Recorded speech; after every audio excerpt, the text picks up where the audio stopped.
here. Mr. Zuckerberg, I'd like to start with you, and I wanted to ask you, you're aware, as all of us are, of the disaster that we have at the southern border.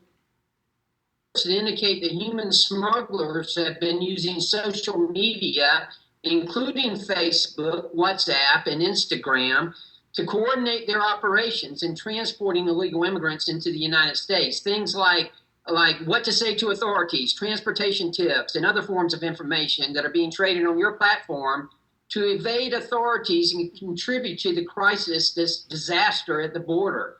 Mr. Zuckerberg, do you feel complicit in any way that your platform is assisting in this disaster? Congressman, first, let me say that what's happening at the border is I'm not. You know what's happening at the border. I'm asking you specifically about your platform. Do you feel complicit in what your platform is doing to assist in this disaster? Congressman, we have policies and we're working to fight this content. We have policies against scams and pages, groups, and events like the content that you're talking about. We're also seeing the State Department use our platform to share factual information with people about what is going on. I'm talking about coyotes who are using your platform to spread this kind of information to assist in this illegal activity that is resulting in horrible conditions for these people who are trying to come across that border. Congressman, that's against our policies, and we're taking a lot of steps to stop it. And again, let me just say that I think that the situation at the border is really serious, and we're taking it very seriously. Well, and I hope you'll look into these reports that your platform is being used by these traffickers. This is something we need your help with. I hope you feel a sense of responsibility, sir, to help us with this, because we certainly need it. Let me ask you something. You dedicated a lot of your written testimony to election issues, and even today during this hearing, you've been very public in pushing back about the election claims in November. Yet, when Facebook has been essentially silent on the attempted theft of the certified election in Iowa of Representative Miller Meeks, why is that? Why are you silent on that, yet you're not silent on other elections?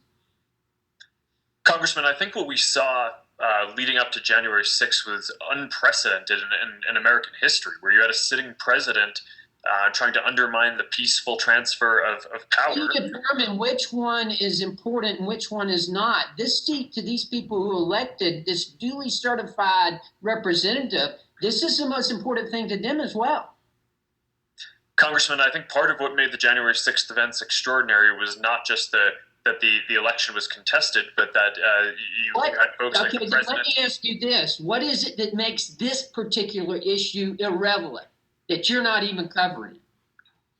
Congressman, I didn't say that it's irrelevant, but on January 6th, we had insurrectionists storm the Capitol, leading to the death of multiple people. Mr. Zuckerberg, I'm aware of that. I was there. I understand what happened. But again, will you commit to treating this as a serious election concern? What's going on tonight? Congressman, I will commit to that, and we apply our policies to all situations. And I think that this is different from what happened on January 6th, but we apply our policies equally in these cases. Mr. Dorsey, you too have been very silent on this issue on your platform. Will you commit to treating this as a serious concern, the attempted theft of the certified seat in Iowa? Yes, we're looking for all opportunities to minimize anything that takes away from the integrity of elections. Okay. Mr. Dorsey, while I've got you, let me ask you, you've started a new program. It's called the Bird Watch, and it allows people to identify information in tweets that they believe is misleading and the right notes to provide context in an effort to stop misleading information from spreading. Have you seen, we've seen mobs of Twitter users cancel others even when the information they share is accurate. Why do you think Bird Watch is going to work, given the culture that you've created on your platform? Well, it's an experiment, and we wanted to experiment with more a crowdsourced approach than us going around and doing all this work. Don't you think that's kind of a dangerous experiment when you're taking off truthful information? No, it's an alternative. And I and think alternatives. I think we need to experiment as much as possible to get to the right answers. I think it's Okay, well, that's fine as long as you're not the one being experimented on. As long as you're not the one that the information, useful information. can use it. Gentleman's time has expired. The chair announces that we're going to